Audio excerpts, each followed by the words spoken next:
hechizo alrededor de tu silencio,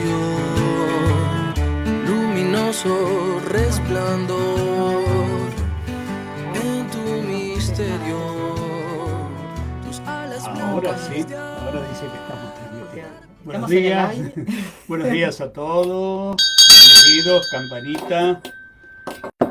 Bueno, este vivo que hacemos está en el marco de ¿Y ahora qué hacemos? Que es el programa de radio que hacíamos con Marta.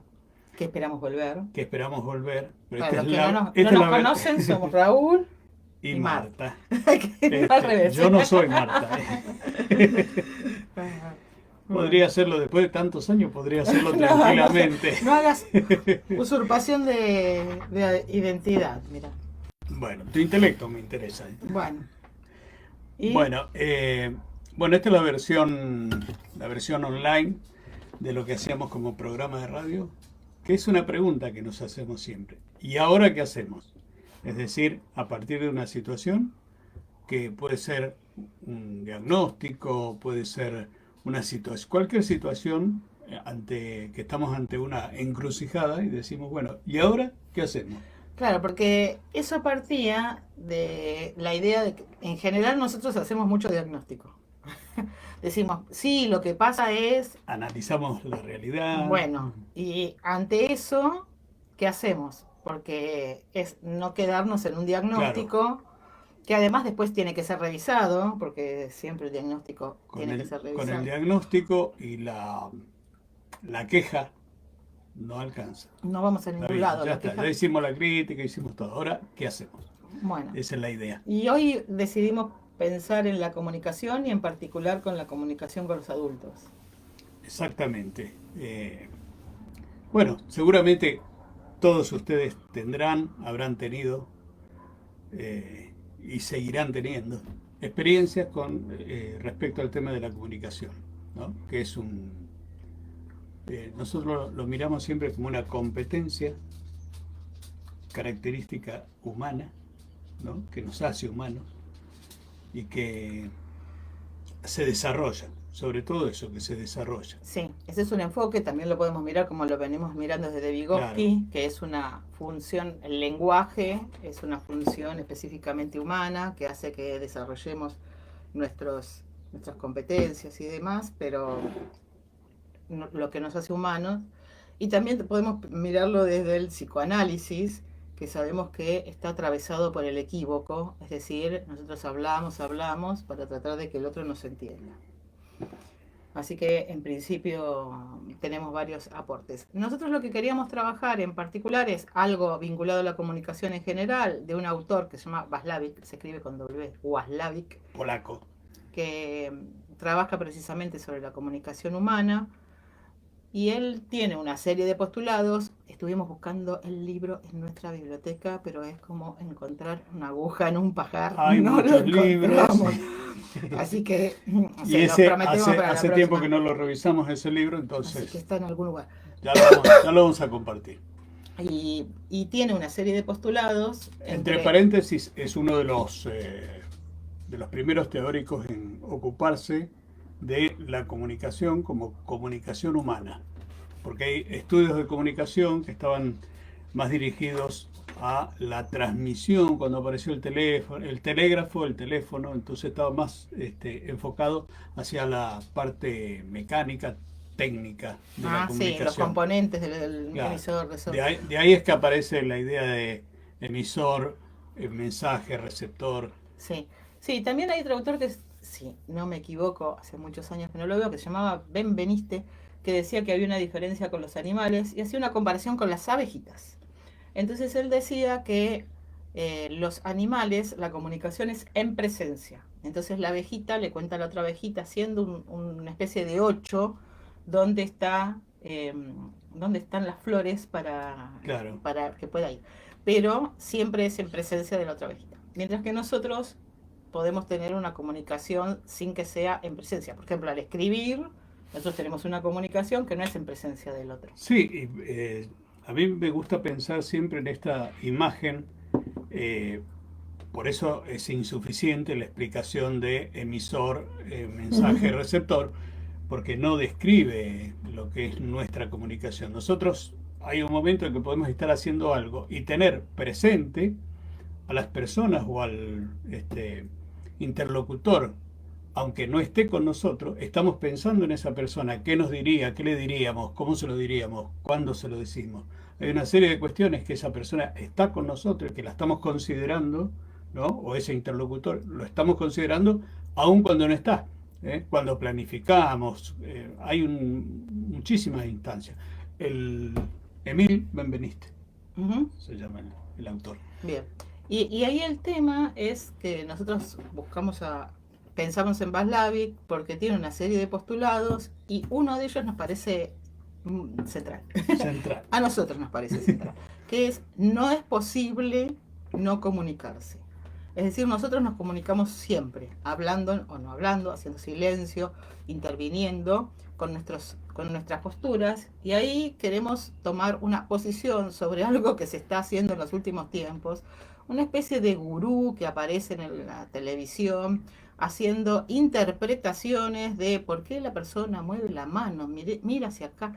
Ahora, pensemos lo complejo que es la comunicación verbal. Y como dice Lacan, está atravesado por el malentendido. Es decir, vos me decís a mí algo y, por ejemplo, vos me dijiste, Emil Benveniste, y yo podría haber dicho, me quiere reparar, dirían los chicos. Quiere mostrar que sabe más que yo, o claro, puedo entender que es un presuntuoso. Es un presuntuoso, o que quiere complementar la O información. está colaborando. O está colaborando. Claro. Mínimo esas dos interpretaciones. Estamos uno al lado del otro, estamos los dos trabajando, siempre hablamos de estas cuestiones, pero yo no sé la intención del otro. Entonces, en realidad, ¿qué dice el otro? ¿Por qué lo dice? Por eso hablamos, ¿no? El psicoanálisis lo que nos muestra es eso, que nosotros hablamos y hablamos tratando de que el otro entienda lo que nosotros queremos decir. Ahora, dicho esto, miren, yo estoy moviendo las manos como si fuera un sacerdote. Dicho esto, el tema es que si es tan polisémica la verbalidad, lo propiamente humano, también lo es los movimientos, las posturas, las formas, porque es aprendido. Nosotros aprendimos en nuestra tierna infancia cómo movernos. Algunas cosas hemos ido cambiando. Es probable que o manejemos más las manos o manejemos menos. Hay algunos coach que les dicen a los políticos cómo tienen que moverse, y eso, como verán, no es del todo eficiente, porque si no sería algo muy sencillo. Te digo qué hacer y eso produce lo que yo quiero que produzca. Bueno, todo esto para decir que por lo menos nosotros... Bueno, podríamos dar algunos ejemplos. Felipe Piña es una persona de gestualidad inexpresiva. Casi no se mueve, pero dice cosas tan interesantes para mí. Claro. ¿No? O nos lleva a situaciones o nos pone a pensar de una manera que no necesita gestualidad. Ahora, ¿no? ¿Su falta de gestualidad es su falta de interés? No. No. Es claro, lo que aprendió, cómo aprendió a comunicarse. Entonces, el tema es que queremos poner en cuestión estos gurús de las interpretaciones. El síndrome lay to me. Sí. ¿No? Que esto quiere decir esto y esto otro. Era un programa que veíamos. Y además, el punto también está en que si nosotros asumimos que efectivamente es lineal esa producción gestual, si nosotros asumimos que es lineal, también se presta a una serie de dificultades en la interacción con nuestros congéneres, con nuestros interlocutores, porque si lo tomamos así linealmente, me dijiste esto, me quisiste decir esto. Claro, son nuestras interpretaciones. Claro. Entonces, dejar abierto a que el otro nos pueda decir qué es lo que piensa, qué es lo que cree, y dejar de creer que porque levantó el dedito, entonces... Sí, ¿no? Y confiar en lo que el otro dice, porque además lo que el otro dice, después lo tiene que respaldar con los hechos, en todo caso, ¿no? El problema sería la distancia que hay entre lo que dice y lo que hace, ¿no? Yo lo que quiero es llevarlos, ¿no? Invitarlos, hacerles el convite de pensar en nuestra comunicación con los adultos mayores, ¿no? Entonces encontré un libro que hace mucho le había regalado a Raúl, El hombre que está solo y espera, como verán, de Scalabrini Ortiz. Raúl Scalabrini Ortiz. Claro, que se lo había regalado a Raúl Irigoyen, que está escrito en 1931. Entonces, en primer lugar, ¿qué hicimos? Fuimos a mirar qué pasaba en 1931. En principio, en 1931, en 1929 hubo un crack financiero. Hay un libro muy interesante que se llama La Bolsa, ¿no? Ah, sí, está buenísimo. De Martel, creo que se llama. Martel. La Bolsa, que describe todo lo que sucede en ocasión del crack financiero. Las consecuencias de esa especulación. Sí, y mundo las consecuencias financiero. personales. Podemos buscar videos que ustedes pueden ver, gente como muy emperifollada, diría mi madre, digamos, con unos tapados muy importantes haciendo cola para comer. Y por lo tanto, en el 30... Estamos hablando de Estados Unidos. Sí, eso impacta en todo el mundo, prácticamente el mundo occidental por lo menos. Y lo que se dice es que esto trajo, entre otras cosas, que se reducen las exportaciones, porque se cierran mercados, claro. Se cierran mercados, ¿no? Y entonces nosotros vendemos menos, y ahí hay un tema vinculado con la deuda externa de los países latinoamericanos, que eso lo vamos a dejar. En Argentina se la llama la década infame, porque es el tiempo del fraude electoral y en principio del golpe. Sí, el primer del 30, derrocamiento por parte de los militares de Uriburu, el derrocamiento de Irigoyen. Bueno, en ese contexto lo tenemos a Scalabrini Ortiz escribiendo, ¿sí? Es un argentino y va a describir la sociedad del momento. ¿Por qué traemos este texto? Porque nosotros a veces hablamos con los adultos mayores como si ellos hubieran vivido el mismo tiempo que nosotros. Si bien esto es el 30, van a ver que hay algunas características de lo que describe que pueden ser, porque está describiendo la ciudad, está caracterizando las ciudades, los habitantes de las ciudades, los habitantes de la zona rural, qué pasa con la tierra, a qué se dedica. Y entonces, sí, sobre todo la vida en la ciudad. La vida en la ciudad. Y describe algo, lo que ustedes pueden ver y escuchar, que si bien es de la década del 30, que en realidad viene de anterior, podemos ver que perdura algunas décadas más. De hecho, lo que voy a leer es sobre las mujeres, y recuerdo que a mi papá lo habían llamado para decirle, mirá, vimos a tu novia sin alguien al lado. Digamos, la mujer en la década del 50 no podía salir sola en Argentina, tenía que salir con el padre, con la madre, con un hermano mayor, con alguien. No fue hace tanto. ¿Por qué lo traemos? Ahora lo vamos a leer. Lo traemos para que veamos que cuando hablamos con adultos mayores que vivieron en otra realidad, en otras circunstancias, en otras sociedades, que fueron atravesando distintas características, es probable que sus creencias arraigadas de su niñez y adolescencia perduren hasta ahora. De la sociedad del momento. Sí. Y que diciéndole, no, mirá, así no tenés que... No es buena idea.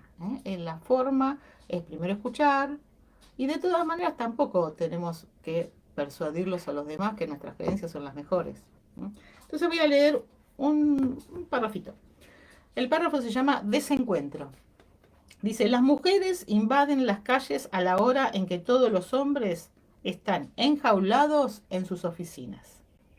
Al caer de la tarde, cuando comienzan las sombras, más tarde en verano, más temprano en invierno. Las mujeres huyen a sus casas despavoridas. Es decir, llegan las mujeres cuando los hombres se fueron, es decir, ocupan un lugar, un espacio cuando el hombre no está, y huyen cuando el hombre sale de la oficina. Las pocas rezagadas se enjambran en alguna esquina y acera, en Suipacha, en Lavalle, en Corrientes, en Florida. Los que conocen la ciudad de Buenos Aires saben que está nombrando calles, que hoy, en el día de hoy todavía se llaman así. Ese espacio que está nombrando, los que no conocen la ciudad de Buenos Aires, y en esa época era el lugar de reunión social y de los cines, habían muchísimos cines en esos lugares, claro. Y una peatonal, Lavalle y Florida. Sí, es el lugar de las élites. Esas rezagadas alcanzan cotizaciones elevadísimas de miradas, de deseos, de apetencias. Entonces hace su presentación las mercenarias. Quieren hacer creer que son las que huyeron y vuelven, pero no engañan más a los muy apurados.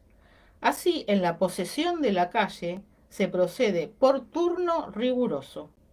Es tan inusitado encontrar de noche una mujer en la calle Corrientes como un hombre a la hora de la siesta en Suipacha.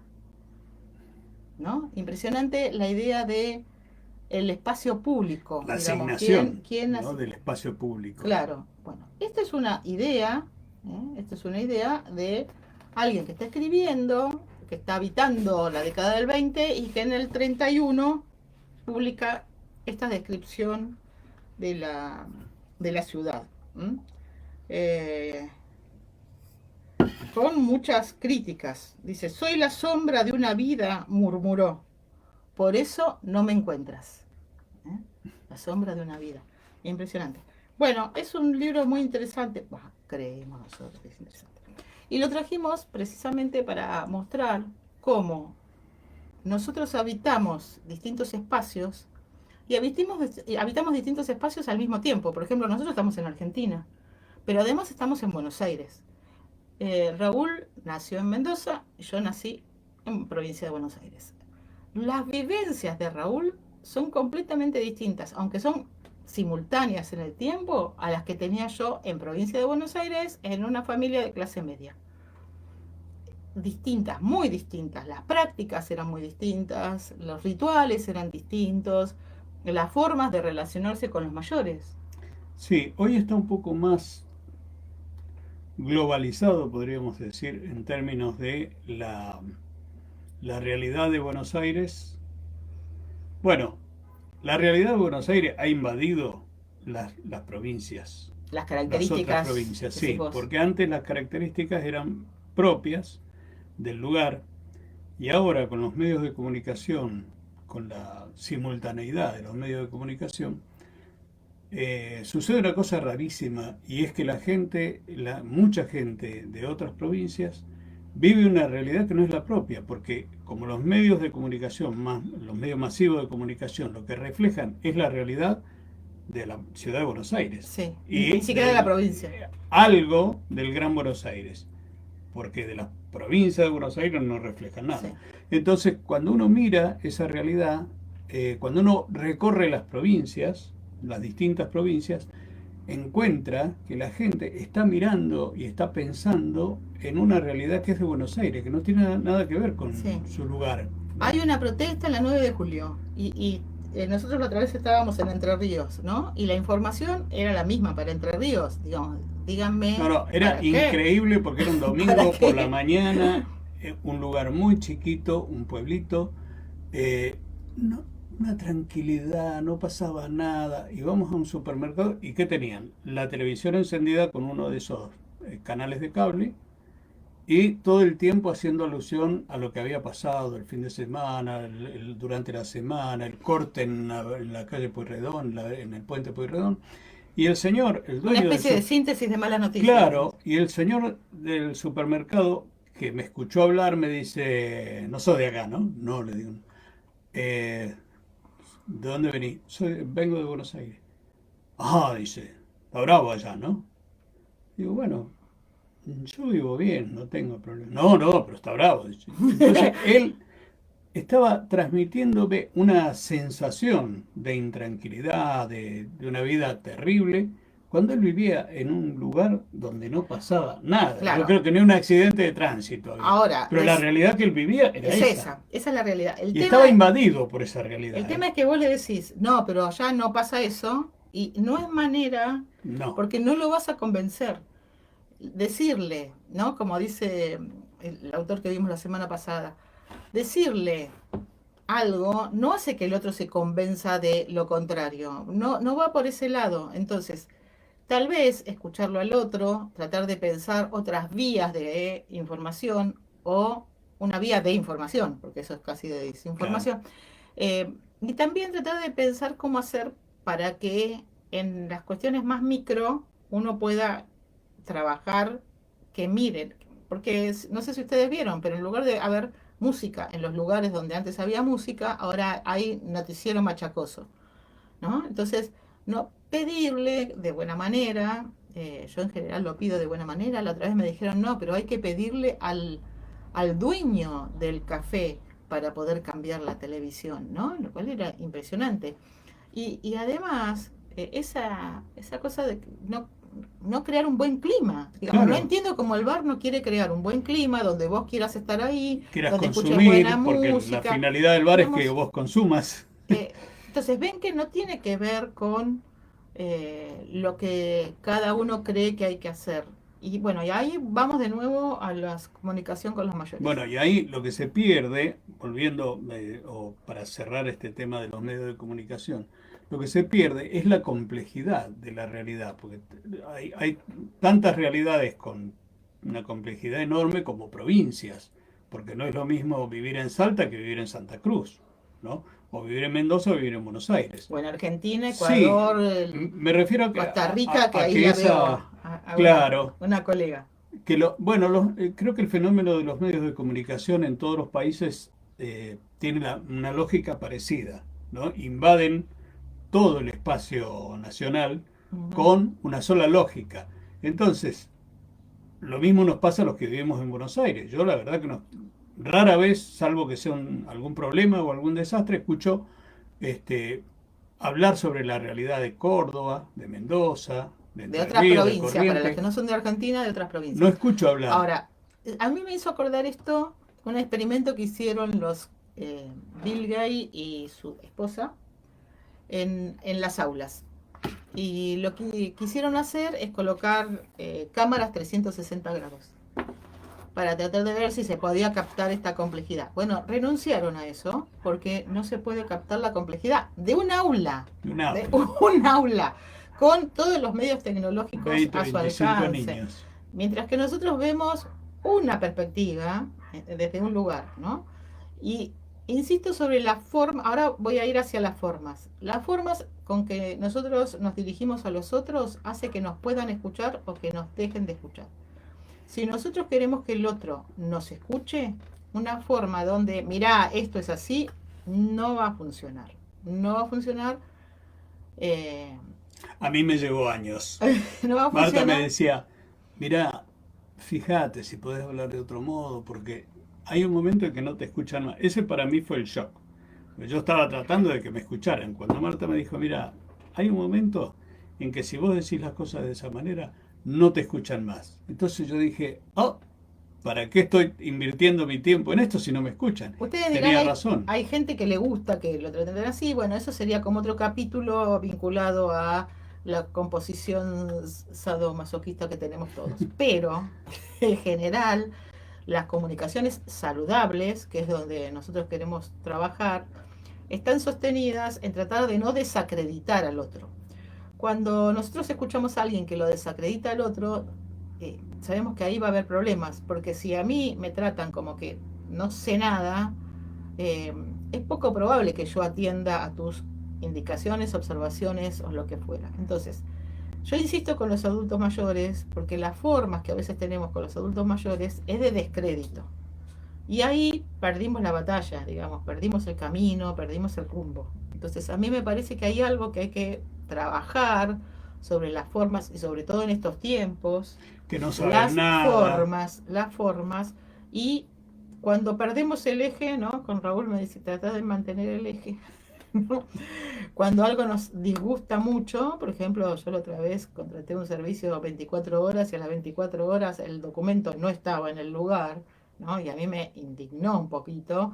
¿Por qué? Porque de eso dependía un trabajo y entonces iba a perder mi trabajo, la posibilidad de un trabajo precisamente por una ineficiencia que no era mía. Entonces hay que tratar de volver al eje. ¿Por qué? Porque yo ya no podía hacer nada más. Claro, yo le decía a Marta, mira, ya hiciste todo lo que pudiste, hiciste los reclamos, lo mandamos por dos Por 2 vías, vías, pagué 12. carísimo, por 2 vías, y llegó un momento que lo único que se podía hacer era esperar. Ahora, esa espera que puede durar 24 horas, 48, vos no podés pasar esas 24 Sí, horas. Por más ya es- indignación justificada que tengas, no sirve para no nada. sirve. Y a lo mejor el otro problema es que te hace tomar malas decisiones. Sí. Entonces, tratar de, aunque encontremos a alguien que piense completamente distinto a lo que nosotros creemos, cuando encontremos un adulto mayor que tiene ideas a lo mejor muy, podríamos llamar conservadoras, por darle un calificativo bondadoso, hay que mantener la calma porque de una manera no agradable, no buena, no equilibrada, no saludable, no vamos a lograr nada y vamos a contaminar el, el, La el relación. poco tiempo que tenemos para hacer esa comunicación. Así Sí, después que, nos quedamos pensando, ay, no le tendría que haber dicho a mi mamá, a mi papá, a mi abuelo, a mi tía, tendría que haberlo dicho de otro modo. Bueno, es un trabajo, ¿no? Porque trabajemos sobre eso. a mí me ha favorecido muchísimo el fracaso. Tengo muchísimo fracaso, entonces no es que ahora me ponga en una posición de monje tibetano, sino que tantas veces no me dio resultado el tener este tipo de actitudes muy autoritarias, muy rígidas, muy inflexibles, que fui buscando otra manera de comunicarme, de relacionarme con los demás y sobre todo si uno lo que quiere es que lo escuchen, ¿no? Claro. Si vos querés que te escuchen, hay que cambiar las formas. Sí, acá Marta Gallardo nos dice el valor de la escucha, justito lo que vos estás diciendo. ¿Eh? Así que bueno, hay que trabajar sobre eso. Muchas gracias, Marta. Sí, a veces esto de la escucha parece una fórmula, ¿no? Hay que escuchar, sí, se dice fácil. Ahora, ¿cuándo uno escucha? ¿Cuándo la escucha es activa? La escucha es activa cuando uno espera que el otro termine la idea, de expresar la idea que tiene, uno la procesa y responde en consecuencia. La mayoría de las veces ustedes van a comprobar, podrán comprobar, que cuando hablamos, muchas veces nuestro interlocutor lo que hace es respondernos encima de lo que nosotros estamos, o Ni te anticiparse a la escuchó, ni te respuesta. escuchó. Entonces no te escuchó. Claro. ¿Cómo te va a responder algo que no te escuchó? Yo siempre cuento que en psicología, ustedes saben que entre otras cosas en la vida yo soy psicóloga, aunque no trabajo de eso. Yo tenía una profesora que con nosotros le hacíamos una pregunta y ella la escuchaba y tardaba unos segundos que a nosotros nos parecía una eternidad para contestarnos. Eso al principio, hasta que nos dimos cuenta que teníamos que esperar, que parte de la comprensión de lo que le estoy preguntando es tratar de esperar al otro que piense una respuesta un poquito más procesada, porque si no es un instantáneo, ¿no? Claro. Es un llame ya. Bueno, Eso es silencio activo. Y no hay nada más difícil para sostener que el silencio. Claro, después que uno hace un silencio, el silencio debe ser significativo y después decir algo interesante, ¿no? Porque si hacemos un silencio y después no se corresponde con la espera, pero es una muy buena, en materia de comunicación, el manejo del silencio es una muy buena herramienta, un muy buen recurso para cuando nosotros queremos llamar la atención en una clase, en una charla, en una conferencia. Podemos hacer un silencio, incluso un ademán, hoy que hablábamos de lo gestual. Hacemos un silencio, levantamos la mano o hacemos con el dedo, algo. Es decir, ese silencio significa que algo importante va a venir. Pero tenemos que lograrlo eso, ¿no? Claro. Tenemos que tener la presencia de ánimo y para se hacer ese desarrolla. silencio. Yo habitualmente hago un ejercicio por tratar de escuchar a los estudiantes, porque ahí pasa mucho que nosotros escuchamos el principio de la pregunta y ya sabemos qué le queremos decir. Entonces hay que tratar de no interrumpirlos, no interrumpir al otro, esperar. Es todo un desarrollo que Bueno, podemos ir logrando a lo largo de la vida. En este sentido, tratando de cerrar la idea que traíamos hoy, nosotros trabajamos sobre dos aspectos, la comunicación saludable y la comunicación terapéutica. Terapéutica en términos de lo que es la atención sanitaria, ¿no? Es decir, es todo un proceso que comienza con el primer contacto con el paciente y también lo podemos pensar en comunicación saludable con el primer contacto con el alumno, con el estudiante. Entonces, es todo un proceso que tiene que ver con el primer contacto, con la forma en que lo recibimos, cómo lo miramos, qué le decimos, cómo lo escuchamos, qué devoluciones le hacemos, qué gestos de empatía. La empatía es algo bastante complejo de llevar adelante. Qué devoluciones, qué negociación hacemos, ¿no?, con cada uno de esos actores. Es todo un proceso que nos permite pensar en el ejercicio de ese desarrollo de un tipo de comunicación, ¿no?, que nos puede dar muchas satisfacciones, Sí, ¿no?, sobre todo en relaciones con los pacientes o en relaciones con los estudiantes. Y después lo podríamos traspolar también hacia la familia, ¿no? Claro. Cómo nos comunicamos Bueno, con la familia. Raúl dice nosotros, es porque nosotros damos charlas y desarrollamos cursos, Hacemos capacitaciones hacemos en ese capacitación sobre esos temas, entre otros, ¿no? Entonces, Claro. bueno, les compartimos sobre cuál es uno de los temas sobre los que, de hecho, hemos trabajado esos temas en la pandemia que han tenido muy buenas repercusiones. Sí. Bueno, y en este sentido, para terminar, yo le decía a Marta, ¿te acordás hay un videíto que circula por ahí de gente rota, que me parece muy, muy ilustrativo para esto, ¿no? Cómo si una cosa no da resultado, hay que modificarla, hay que hacerlo de otro modo. Las explicaciones que damos a veces los docentes y el estudiante pregunta y le volvemos a explicar lo mismo, si lo explicamos de la misma manera y no entendió antes, no va a entender ahora. Entonces hay un videíto, un video cortito, que una señora está tratando de mandar un mensaje por WhatsApp. Entonces, como ella la lógica que tiene es la del teléfono, ella le dice: hola Rosa, quiero hablar con vos. Y ella espera que Rosa le responda. Entonces, supuestamente el marido que está en la cocina le grita: no, vos mandale el mensaje que ella después te va a contestar. Y ella le contesta: pero no me contesta, es que no te va a contestar. Es Vos el hijo. mandale el mensaje, el hijo. Entonces, una cosa circular. El hijo lo que le tiene que explicar es el proceso. Mirá, WhatsApp funciona así. Y le explica cómo funciona WhatsApp y después le debería explicar cómo se manda el mensaje y en qué momento la persona le va a contestar. Y practicar.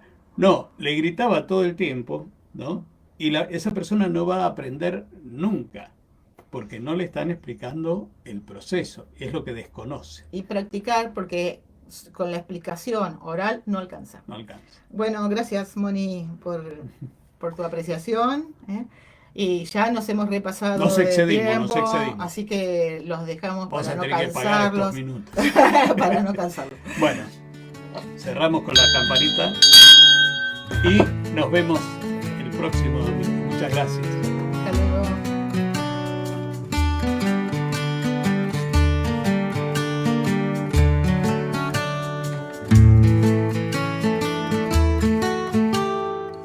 Hay un hechizo alrededor de tu silencio, luminoso resplandor en tu misterio, tus alas blancas